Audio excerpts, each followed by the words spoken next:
পরিবেশবিদ্যার আরেকটি নতুন ভিডিওতে তোমাদের সবাইকে স্বাগত জানাই। এই ভিডিওতে আলোচনা করব ক্লাস 11-এর সেকেন্ড সেমিস্টার পরীক্ষার জীবাশ্ম জ্বালানি ব্যবহার ও পরিবেশগত প্রভাব নিয়ে। এই ভিডিওতে কিছু গুরুত্বপূর্ণ প্রশ্ন উত্তরগুলো রেখেছি, তোমাদেরকে বলবো ভিডিও প্রথম থেকে শেষ পর্যন্ত দেখো। আর যে প্রশ্ন উত্তরগুলো রাখা হয়েছে প্রতিটি প্রশ্নের উত্তর তোমরা ভালো করে পড়ে নেবে। পাশাপাশি তোমাদেরকে বলবো প্রতিটি প্রশ্নের উত্তর বোঝার চেষ্টা করো। তাহলে শুরু করা যাক আজকের ভিডিওর প্রশ্ন উত্তরগুলো নিয়ে। পাশাপাশি একটা ছোট্ট রিকোয়েস্ট, চ্যানেলে নতুন থাকলে অবশ্যই চ্যানেলটিকে সাবস্ক্রাইব করে নেবে, পাশ থেকে বেল আইকনটি বাজিয়ে রাখবে, তাহলে সবার আগে এই ধরনের ভিডিওগুলো পাবে। দেখো প্রথম যে প্রশ্নটা রাখা হয়েছে, জীবাশ্ম জ্বালানির ব্যবহারগুলি লেখো। দেখো এই প্রশ্নটা মান 2-এও আসে, এমনকি মান 6-এও আসে। তোমাদেরকে বলবো ভালো করে পড়ে রাখবে, যেভাবে প্রশ্ন আছে সেভাবে তোমরা অ্যান্সারটা লিখবে। দেখো জীবাশ্ম জ্বালানির ব্যবহার কী কী? 3 ধরনের জীবাশ্ম জ্বালানির 3টি ভিন্ন আকারে বিদ্যমান। তেল তরল আকারে থাকে, কয়লা কঠিন আকারে থাকে এবং প্রাকৃতিক গ্যাস বায়বীয় আকারে থাকে। তো এই যে জীবাশ্ম জ্বালানি, তো জীবাশ্ম জ্বালানি এখান থেকে বোঝা গেল কি 3 রকমের জীবাশ্ম জ্বালানি হয়। কী কী? কঠিন, তরল এবং গ্যাসীয়। তো কঠিন যদি জিজ্ঞাসা করা হয় তো সেটা হচ্ছে কয়লা, তরল হচ্ছে গিয়ে খনিজ তেল, আর যেটা হচ্ছে গিয়ে গ্যাস সেটা হচ্ছে বায়বীয় গ্যাস, যেটা আমরা এলপিজি এবং সিএনজি হিসাবে জানি। ওকে, তারপর কি আছে, নিচের বিভিন্ন ক্ষেত্রে জীবাশ্ম জ্বালানির ব্যবহার উল্লেখ করা হয়। দেখো কি কি? তেল ব্যবহার, কয়লার ব্যবহার, এটা হচ্ছে প্রাকৃতিক গ্যাসের ব্যবহার। তো পরপর ব্যবহারগুলো আমি আলোচনা করে দিচ্ছি, তোমরা বোঝার চেষ্টা করো। দেখো প্রথমে আছে কি তেলের ব্যবহার। অপরিশোধিত তেল বা পেট্রোলিয়ামকে কালো সোনাও বলা হয়। পেট্রোলিয়ামের বিভিন্ন আকার রয়েছে, পেট্রোলিয়ামের বিভিন্ন ব্যবহার রয়েছে। এটি বিদ্যুৎ উৎপাদনে ব্যবহৃত হয়, যা অটোমোবাইল এবং জেটের জ্বালানি হিসাবে পরিবহনে ব্যবহৃত হয়। তেলের উপজাত রাসায়নিক প্লাস্টিক, লুব্রিক্যান্ট, আলকাতরা, মোম, ওষুধ ইত্যাদি উৎপাদনে ব্যবহৃত হয়। এছাড়াও অনেক সার, সেই সাথে কীটনাশক তেল এর উপজাত থেকে তৈরি হয়। তো এই সমস্ত হচ্ছে তেলের ব্যবহার। নেক্সট হচ্ছে কয়লার ব্যবহার। দেখো কয়লার ব্যবহারগুলো কী কী? কয়লা একটা কঠিন জীবাশ্ম জ্বালানি। এটি 5টি উপাদান নিয়ে গঠিত। এগুলো হলো সালফার, নাইট্রোজেন, হাইড্রোজেন, কার্বন এবং অক্সিজেন। বিভিন্ন খনিজ শক্তির বৈশিষ্ট্য সহ 3টি বিভিন্ন ধরনের কয়লা হলো অ্যান্থ্রাসাইট, বিটুমিনাস, লিগনাইট এবং পিট। এই অ্যান্থ্রাসাইট অন্য দুটির চেয়েও বেশি কার্বন সহ শক্ত এবং সর্বোচ্চ শক্তি রয়েছে এর মধ্যে। কয়লা আরও 200 বছর থাকতে পারে। এটি বেশিরভাগ খনি থেকে আহরণ করা হয়। 20 শতকের পর থেকে কয়লার ব্যবহার প্রায় দ্বিগুণ হয়েছে। অনেক দেশে প্রাকৃতিক গ্যাস বা তেলের দাম বহন করতে পারে না এবং তাই তারা শক্তির জন্য কয়লার উপর নির্ভর করে। এটি বিদ্যুৎ উৎপাদনে ব্যবহৃত হয়। এছাড়াও বৈদ্যুতিক ইউটিলিটিগুলিতে ব্যবহৃত হয় এবং রঞ্জক, অ্যাসপারিন, সাবান, ফাইবার, প্লাস্টিক এবং দ্রাবকগুলির মতো পণ্যগুলিতেও কয়লা বা কয়লা উপজাত থাকে।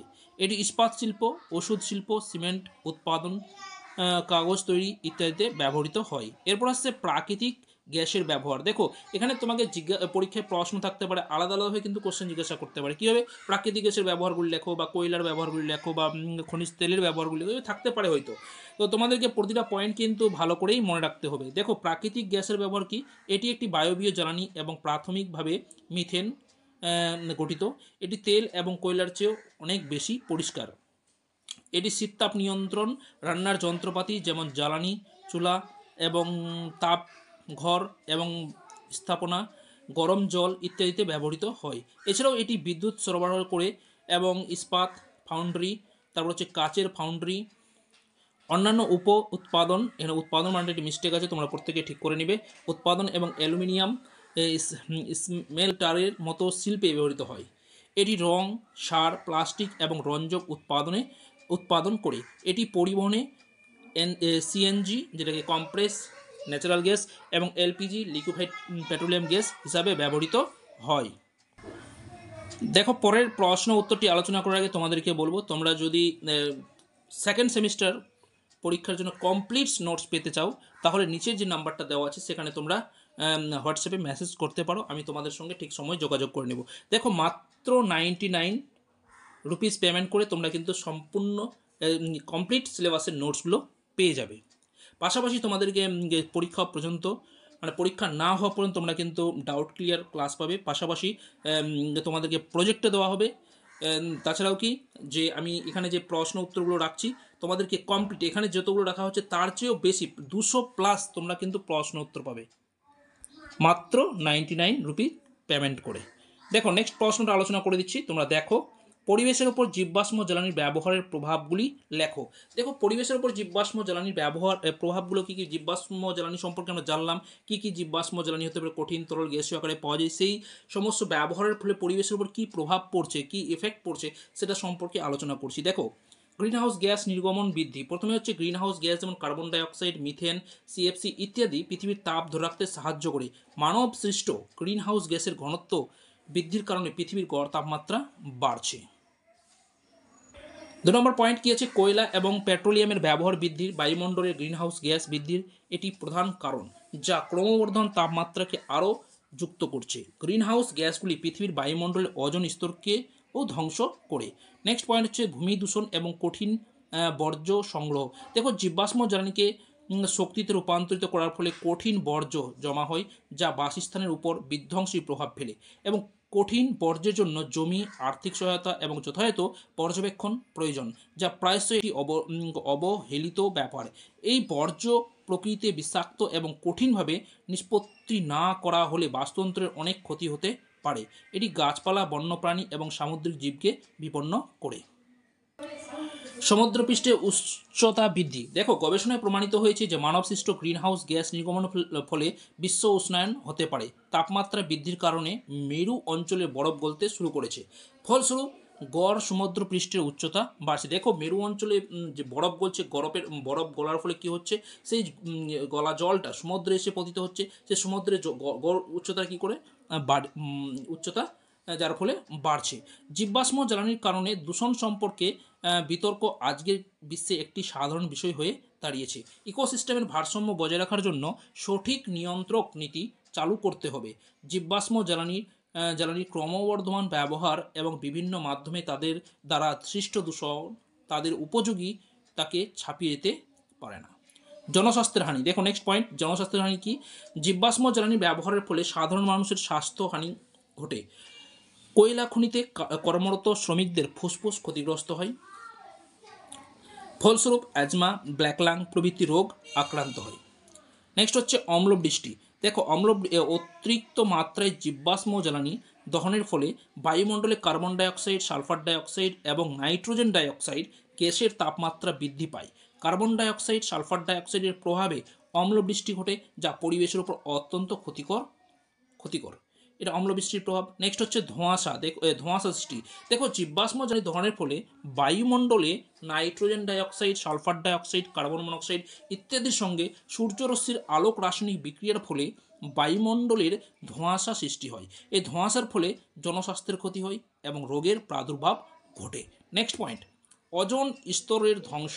দেখো অতিরিক্ত জীবাশ্ম জ্বালানি দহনের ফলে বায়ুমণ্ডলে ওজোন স্তরের হবে, এই জায়গাটা তোমরা একটু ঠিক করে নেবে, বানানটা মিস্টেক আছে, অবক্ষয়কারী গ্যাস যেমন হচ্ছে সিএফসি পরিমাণ বৃদ্ধি পায়, যার ফলে ওজোন স্তর ধ্বংস হয়। দেখো আমি পরপর দুটি অধ্যায়ের পরপর টপিক আকারে ভিডিওগুলো নিয়ে আসি। প্রতিটা অধ্যায়ের প্রতিটা টপিক থেকে আমি ভিডিও তৈরি করে দিয়েছি। তোমরা যদি সেই ভিডিওগুলো না দেখে থাকো বলবো প্লেলিস্টে যাও, সেই প্লেলিস্ট থেকে প্রতিটা ভিডিও কিন্তু ভালো করে দেখে নেবে। পাশাপাশি যেগুলো নোটস রাখা হয়েছে, যে প্রশ্নগুলো নিয়ে আলোচনা করা হয়েছে, প্রতিটি প্রশ্ন উত্তর খুবই ইম্পর্টেন্ট তোমাদের পরীক্ষার জন্য। বলো ভালো করে তোমরা সেই প্রশ্নের উত্তরগুলো পড়ে রাখবে। নেক্সট প্রশ্নটা দেখো, নেক্সট প্রশ্নটা আলোচনা করেছি। আশা করি তোমরা প্রত্যেকেই এই ভিডিওগুলোর মাধ্যমে কিন্তু উপকৃত হবে, এবং যে প্রশ্নগুলো রাখছি তোমরা পড়তে পারলে আশা করি তোমাদের প্রত্যেকেরই ভালো রেজাল্ট হবে। পাশাপাশি আমি যে এক্সট্রা ক্লাসগুলো দিই, যে সেখানে আমি কি করি, এক্সট্রা আরও প্রশ্ন উত্তরগুলো দেওয়া হয়। অর্থাৎ তোমরা অতিরিক্ত সেই ক্লাসগুলো যদি তোমরা পেতে চাও, তাহলে তোমাদেরকে বলেছি নিচে দেওয়া যে নাম্বারটা আছে সেখানে তোমরা মেসেজ করতে পারো, ঠিক সময় আমি তোমাদের সঙ্গে যোগাযোগ করে নেব। পাশাপাশি তোমাদেরকে নোটসগুলো কীভাবে প্রোভাইড করবো সেটাও সম্পর্কে কিন্তু আলোচনা করা আছে। দেখো এখানে যে প্রশ্ন রাখা হয়েছে কি, পরিবেশের উপর জীবাশ্ম জ্বালানি হিসাবে খনিজ তেলের ব্যবহারের কুপ্রভাবগুলি লেখো। মোস্ট ইম্পর্টেন্ট প্রশ্ন। জীবাশ্ম জ্বালানি খনিজ ব্যবহারের ফলে কী হয়, খনিজ তেল যে ব্যবহার, জীবাশ্ম জ্বালানি হিসাবে যে খনিজ তেলের যে ব্যবহার, তার ফলে যে পরিবেশের উপর কী কুপ্রভাব সৃষ্টি করছে সেটা সম্পর্কে এখানে আলোচনা করা হয়েছে। দেখো কী আছে, খনিজ তেল বা জীবাশ্ম জ্বালানি আমাদের দৈনন্দিন জীবনে অত্যন্ত গুরুত্বপূর্ণ ভূমিকা পালন করে। কিন্তু এই জ্বালানি ব্যবহারের ফলে পরিবেশের উপর ব্যাপক ক্ষতিকর প্রভাব পড়ছে। কী কী সেগুলো আমি আলোচনা করে দিচ্ছি পরপর। খনিজ তেল ব্যবহারের কিছু প্রধান কুপ্রভাব। প্রথম হচ্ছে বায়ু দূষণ। দেখো, খনিজ তেল দহনের ফলে carbon dioxide, nitrogen dioxide, sulphur dioxide এবং অন্যান্য বিষাক্ত গ্যাস বায়ুমণ্ডলে ছড়িয়ে পড়ে। এই গ্যাসগুলি অ্যাসিড বৃষ্টি, স্মগ, গ্লোবাল ওয়ার্মিংয়ের মতো পরিবেশগত সমস্যার জন্য দায়ী। নেক্সট পয়েন্ট হচ্ছে কি জল দূষণ। দেখো, তেল শোধনাগার থেকে বর্জ্য পদার্থ তেল নিষ্কাশন প্রক্রিয়ায় জল দূষিত হয়। এটি জলজ প্রাণীদের জন্য মারাত্মক ক্ষতিকর, জলের গুণগত মান ক্ষতিগ্রস্ত করে। নেক্সট পয়েন্ট হচ্ছে মাটি দূষণ।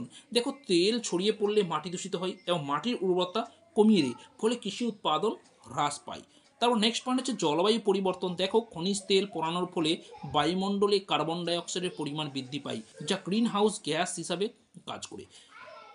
এটি গ্লোবাল ওয়ার্মিং, সমুদ্রপৃষ্ঠে উচ্চতা বৃদ্ধি এবং জলবায়ু পরিবর্তনের মতো গুরুতর সমস্যা সৃষ্টি করে। নেক্সট হচ্ছে জীববৈচিত্র্য হ্রাস। দেখো, কোনো কারণে খনিজ তেল ছড়িয়ে পড়লে জীববৈচিত্র্য হ্রাস পায়।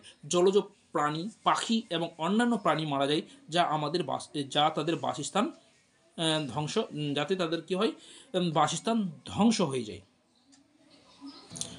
এরপরে দেখো প্রশ্ন কী আছে, জীবাশ্ম জ্বালানি সংরক্ষণের উপায়গুলি লেখো। তখন জীবাশ্ম জ্বালানি সম্পর্কে তো আলোচনা করা হয়েছে। এই জীবাশ্ম জ্বালানিগুলি কীভাবে সংরক্ষণ করা যায় সেটা সম্পর্কে এখানে আলোচনা করা হয়েছে। দেখো কী আছে, জীবাশ্ম জ্বালানি আমাদের দৈনন্দিন জীবনের একটি অবিচ্ছেদ্য অংশ হলেও এর সীমিততা এবং পরিবেশের উপর এর প্রভাব আমাদেরকে এগুলো সংরক্ষণের দিকে মনোযোগী করে তোলে। নিম্নলিখিত উপায়ে জীবাশ্ম জ্বালানি সংরক্ষণ করা যায়। 1 নম্বর কি, নবায়নযোগ্য শক্তির ব্যবহার। দেখো, সৌর প্যানেল ব্যবহার করে বিদ্যুৎ উৎপাদন করা যেতে পারে। তাহলে সৌরশক্তির মাধ্যমে যদি বিদ্যুৎ উৎপাদন করা যায় তাহলে কী হয়, সেক্ষেত্রে জীবাশ্ম জ্বালানির ব্যবহারটা কমবে। নেক্সট, বায়ুশক্তি। দেখো, বায়ুচক্কি যেটাকে আমরা বায়ু কল বলি বা বায়ু কল ব্যবহার করে বায়ু শক্তিকে বিদ্যুৎ শক্তিতে রূপান্তরিত করা যায়। তাছাড়া নেক্সট হচ্ছে জলবিদ্যুৎ। দেখো, নদীর জলের প্রবাহকে ব্যবহার করে বিদ্যুৎ উৎপাদন করা যায়। তারপর হচ্ছে জৈব জ্বালানি। পশু পাখির গোবর, উদ্ভিদের আবর্জনা ইত্যাদি থেকে জৈব জ্বালানি তৈরি করা যায়। এরপর নেক্সট হচ্ছে শক্তির দক্ষতা বৃদ্ধি। দেখো, এই শক্তি দক্ষতার পরপর যেগুলো পয়েন্ট আলোচনা করা হয়েছে সেগুলো কিন্তু তোমাদেরকে প্রত্যেককে ভালো করে কিন্তু তুলে ধরতে হবে, তবেই কিন্তু ওরা ফুল নাম্বারটা পাবে। দেখো, এলইডি বাতির ব্যবহার, যেটা হচ্ছে লাইট ইমিটিং ডায়োড বাতি, যেটা আমরা এলইডি বাতি বলি। এলইডি বাতি সাধারণ বাতির তুলনায় অনেক কম বিদ্যুৎ খরচ করে, সেক্ষেত্রে কিন্তু বিদ্যুৎ সাশ্রয় কিন্তু করা যায়। ওকে, নেক্সট কি, শক্তি দক্ষ যন্ত্রপাতি ব্যবহার। দেখো, ফ্রিজ, এয়ার কন্ডিশনার ইত্যাদি শক্তি দক্ষ যন্ত্রপাতি ব্যবহার করে বিদ্যুৎ খরচ কমবে। যেগুলো ফ্রিজ বা এয়ার কন্ডিশনারে তোমরা দেখবে যে স্টার রেটিং দেওয়া থাকে, যত বেশি স্টার থাকবে ততটা সেখানে কী হয়, তত বিদ্যুৎ কনজামশনটা খুব কম হয়। তাহলে সেই সমস্ত যন্ত্রপাতি যদি ব্যবহার করা যায় তাহলে সেক্ষেত্রে কিন্তু শক্তির সাশ্রয় হবে বা বিদ্যুৎ খরচটা কম হবে। দেখো, বাড়ির নিরোধক কী বলছে, বাড়ির দেওয়াল, ছাদ, জানলা নিরোধক ব্যবহার করে শীতকালে উষ্ণতা এবং গ্রীষ্মকালে শীতলতা বজায় রাখা যায়, ফলে এয়ার কন্ডিশনার বা হিটার ব্যবহার কমবে। নেক্সট নম্বর পয়েন্ট হচ্ছে পরিবহন ব্যবস্থার পরিবর্তন। সাধারণ পরিবহন ব্যবহার। দেখো, ব্যক্তিগত গাড়ির পরিবর্তে বাস, ট্রেন ইত্যাদি সাধারণ পরিবহন ব্যবহার করা। তাছাড়া কি, দেখো, সাইকেল বা হাঁটা। দেখো, ছোটদের দূরত্বের জন্য সাইকেল বা হাঁটাচলা করা এই সমস্ত উপায় অবলম্বন করলে কিন্তু সেক্ষেত্রে জীবাশ্ম জ্বালানি কী হয়, সাশ্রয় হয়। দেখো, এই পদ্ধতি কাজে লাগিয়ে পরিবহন ব্যবস্থার জন্য জ্বালানি যেভাবে সাশ্রয় হয়, এটা উদাহরণ হিসেবে তোমাদের সামনে তুলে ধরছি। দিল্লিতে কি করা হয়েছে, আমাদের যে নিউ দিল্লি, সেখানে কি যে জোর বিজোর নীতি এটা প্রচলিত রয়েছে। জোর বিজোর কি, যে সপ্তাহে একদিন জোর সংখ্যার গাড়িগুলো রাস্তায় চলে, আর বিজোড় সংখ্যক গাড়িগুলো বাকি আরেক দিন চলে। ওকে, মানে এই অল্টারনেট করে কিন্তু গাড়িগুলো চালানো হয়। সেই জোর বিজোড় নীতি আমাদের রাজধানী দিল্লিতে প্রচলিত রয়েছে। হ্যাঁ, সেক্ষেত্রে কী হয়, যে বেশি মাত্রায় কিন্তু গাড়ি রাস্তায় চলে না, তার ফলে কী হয়, মানে চলাচল করতে পারে না, তার ফলে কী হয়, সেক্ষেত্রে পাশাপাশি কি দূষণের যে হার, অর্থাৎ দূষণ যেন বেশি না হয় সেটাকে কমানোর ব্যবস্থার জন্য এই সমস্ত পদ্ধতি অবলম্বন করা হয়েছে। ওকে, তারপর হচ্ছে দেখো, ইলেকট্রিক বা হাইব্রিড গাড়ি ব্যবহার। দেখো, ইলেকট্রিক বা হাইব্রিড গাড়ি জীবাশ্ম জ্বালানি কিন্তু ব্যবহার কমায়। দেখো বাইকগুলো এসে রিক্সা, যেটা আমরা টোটো হিসাবে জানি, সে সমস্ত রাস্তাঘাটে চলছে। তার ফলে কী হয় যে ইলেকট্রিক এই সমস্ত গাড়ি চলার ফলে কী হয়, জীবাশ্ম জ্বালানি বা খনিজ তেলের ব্যবহারটা কিন্তু অনেকটা কমছে, ব্যবহারটা কমে যায়। ওকে, নেক্সট শিল্পের শক্তি দক্ষতা। দেখো শিল্প প্রক্রিয়া উন্নয়ন, শিল্প প্রক্রিয়াগুলিকে আরও দক্ষ করা। নেক্সট হচ্ছে পুনর্ব্যবহার। দেখো পদার্থের পুনর্ব্যবহার করে নতুন পণ্য তৈরি করা, একই জিনিস নতুন করে উৎপাদন না করে যে সমস্ত জিনিসগুলোকে আবার পুনরায় কী করা হয়, রিসাইক্লিং করা হয়। রিসাইক্লিং করে কী করে পুনরায় সেই দ্রব্যগুলোকে ব্যবহার করা যেতে পারে। তার হচ্ছে সচেতনতা বৃদ্ধি। দেখো শিক্ষা, মানুষকে শক্তি সংরক্ষণের গুরুত্ব সম্পর্কে শিক্ষিত করা। দেখো শিক্ষিত মানে শক্তি যেন সংরক্ষণ করা যায়, তার জন্য মানুষকে সুশিক্ষিত করে তোলা বা সেটা সম্পর্কে অ্যাওয়ারনেস যদি করা যায়, তাহলে সেক্ষেত্রে কিন্তু শক্তি সংরক্ষণের ব্যাপারটা কিন্তু অনেকের মনের মধ্যে চলে আসবে। ওকে, নেক্সট হচ্ছে প্রচারণা, বিভিন্ন মাধ্যমে শক্তি সংরক্ষণের বার্তা ছড়িয়ে দেওয়া। তাছাড়া অন্যান্য উপায় কিছু, এই অন্যান্য উপায়গুলো দেখো তোমাদেরকে লিখতে হবে। কী আছে, জল সংরক্ষণ, জল বিদ্যুৎ উৎপাদনের জন্য গুরুত্বপূর্ণ। জল সংরক্ষণ করে আমরা জলবিদ্যুৎ উৎপাদন বাড়াতে সাহায্য করতে পারি। তাছাড়া কি বন সংরক্ষণ, দেখো বন গাছ কার্বন ডাইঅক্সাইড শোষণ করে এবং অক্সিজেন নির্গত করে। বন সংরক্ষণ করে আমরা জলবায়ুর পরিবর্তন রোধ করতে সাহায্য করতে পারি। নেক্সট হচ্ছে বিকল্প জ্বালানি ব্যবহার। দেখো পেট্রোলিয়ামের বিকল্প জ্বালানি হিসাবে ইথানল, মিথানল, হাইড্রোজেন জ্বালানি ব্যবহার করতে হবে। তাছাড়া জ্যাট্রোপা গাছ থেকে যে বায়োডিজেল উৎপাদন ব্যবস্থা করে তার ব্যবহার কিন্তু বৃদ্ধি করতে হবে। এই সমস্ত হচ্ছে গিয়ে উপায়। আশা করি তোমরা প্রত্যেকে বিষয়টা বুঝতে পেরেছো। তো যাই হোক, আজকে ভিডিওটি এখানে শেষ করছি, আর বেশি বড় করবো না। পরের ভিডিওতে নেক্সট টপিক নিয়ে আলোচনা করব। ততক্ষণ তোমরা ভালো থাকো, সুস্থ থাকো। আর পাশাপাশি বলবো যে প্রশ্ন উত্তরগুলো নিয়ে আলোচনা করা হলো, সেই প্রশ্ন উত্তরটা প্রতিটা তোমরা খাতার মধ্যে লিখে নেবে এবং এর উত্তরগুলো তোমরা বারবার পড়বে। ধন্যবাদ, দেখা হচ্ছে পরের ভিডিওতে।